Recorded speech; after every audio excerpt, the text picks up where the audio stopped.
Yan mga boss, papabuo na natin to. Kulang na lang natin dito yung original na sprocket. Baka meron kayong alam na mabilhan ng original.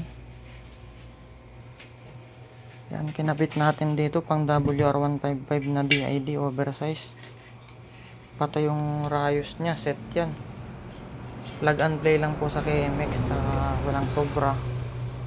Sakto lang talaga siya.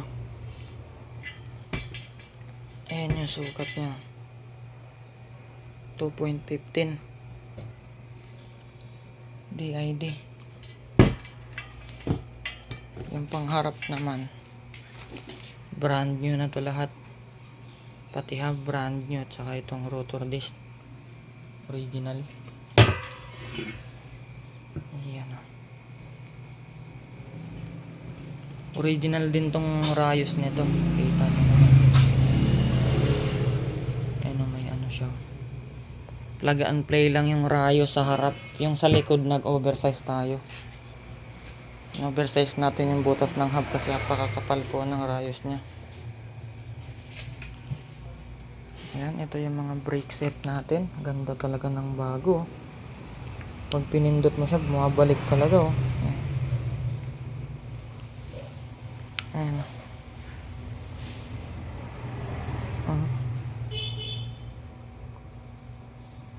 Ganda pag bago, napaka-smooth. Buti na lang may nakuha pa tayong brand new. Kasi ito yung ilalagay natin sa rim. Original siya. Ayan o. Ang lagay dito. Yan, para hindi yan ano. Ayan o. Tapos ito yung brake master natin sa harap. Original din to, pero pang ibang motor to mga boss. Style pang production kasi yung itsura na ito, kaya ito yung napili natin, sa kamura lang. Surplus siya, pero napakasariwa. Ito naman yung sa likod, stock original. Binilhan lang natin to ng ano, repair kit. Original to, pang KMX. Ito nilagyan lang natin to ng ganyan. Ito naman yung hose, brand new. Ito naman yung hose sa likod. Ito yung caliper sa likod. Tapos ikakabit natin gulong Dunlop. Standard yung likod, oversize yung harap. Hindi na tayo magkakabit ng lifter. Hindi na tayo magkakabit ng lifter sa front, sa ano, handlebar. Kulang na lang natin dito sprocket. Tsaka baka may ano tayo, baka may alam kayong mabilhan ng brand new na rotor disc mga boss. Makapal pa naman to, halos wala pang ano, pero may kalawang. Malilinis din siguro yan pagka ginamit na. Itong stud bolt na ito pang XR. Ay, itong mga tornilyo nya makapal kasi XR14 yan. Brand new sana ikakabit natin, kaso wala tayong mabili na ganito.